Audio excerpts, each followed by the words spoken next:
right? In fact, his was later Friday night than I ever released mine on Friday nights, okay? So he did it pretty late. I mean, like at 11 o'clock in the evening or something, it's pretty late. Anyway, so Joe Biden issued, and it's one of those things. But in February, Nancy Pelosi said we should come to Chinatown. This is late February. Come to Chinatown. We think it's very safe. Come here. Let's all have the big parade, Chinatown Parade, probably referring to San Francisco. And that's it. But I took this action early. And so the story in the New York Times was a total fake. It's a fake newspaper, and they write fake stories. And someday, hopefully in 5 years when I'm not here, those papers are all going out of business because nobody's going to want to read them. But now they like them because they write about me. Now with that, I have a couple of interesting, we have a few clips that we're just going to put up. We could turn the lights a little bit lower. I think you'll find them interesting. And then we'll answer some questions. I'll ask you some questions because you're so guilty, but forget it. But most importantly, we're going to get back onto the reason we're here, which is the success we're having, okay? Please, you can put it up. People should be more concerned right now with the flu in this country. A lot of people are concerned about the coronavirus because they're hearing a lot of news about it right now. But the reality is, comparing it to the flu, for example, it's not even close to being at that stage. What if it is worse? Is this a moment where maybe countries put politics aside, a little bit of pride aside, and do we have U.S. officials? Should U.S.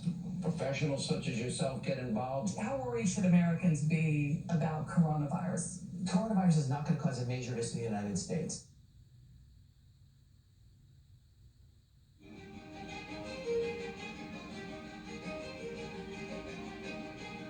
Well, we've asked them to accelerate whatever they're doing in terms of a vaccine.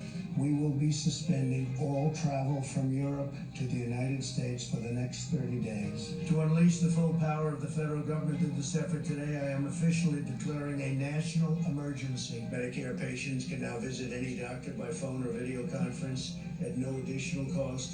The first 1 million masks will be available immediately.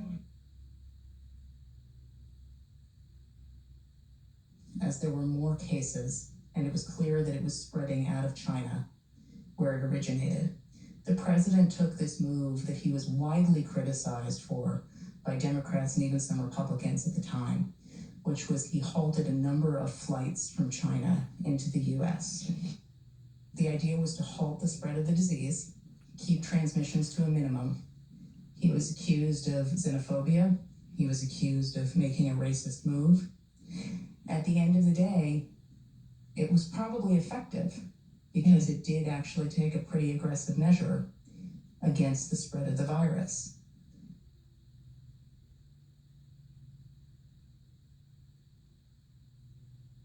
His team is on it. They've been responsive late at night, early in the morning, and they've thus far been doing everything that they can do, and I want to say thank you, and I want to say that I appreciate it.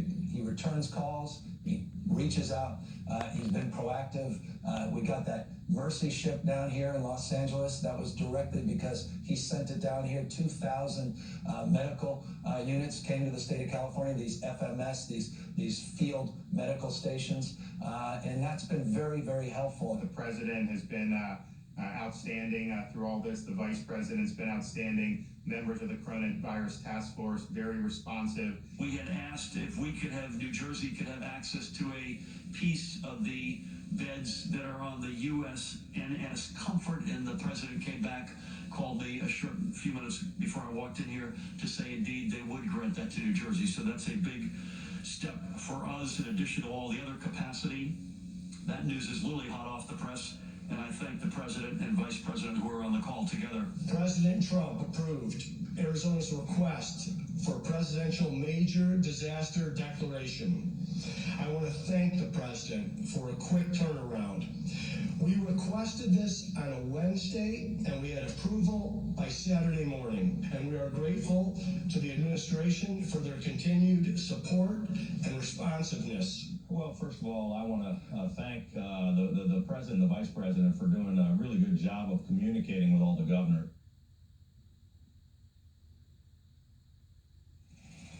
So we could give you hundreds of clips like that from governors, including Democratic, or Democrat as I call them, governors, which is actually the correct term.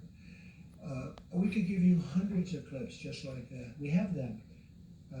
We didn't want this to go on too long, but I just want to say, it's it's very sad when people write false stories like, in that case, I guess it was gotten mostly from the New York Times, which is a highly, if you had libel laws, they would have been out of business even before they'll end up going out of business. So it's too bad. But we could have given, you saw the statements, we have hundreds of statements, including from Democrats and Democrat governors.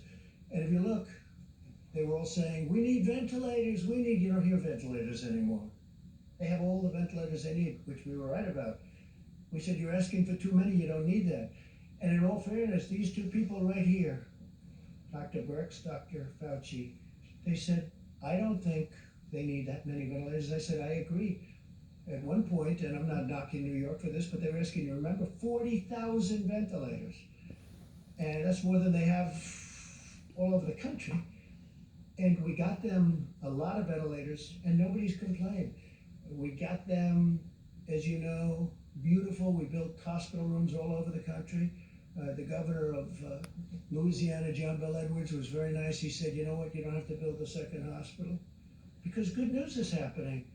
They're not able to fill the beds. They needed 2 hospitals. We built one, it was perfect. We're just starting the other. I called him up, I said, you think we should build the second one? I don't think you're gonna need it.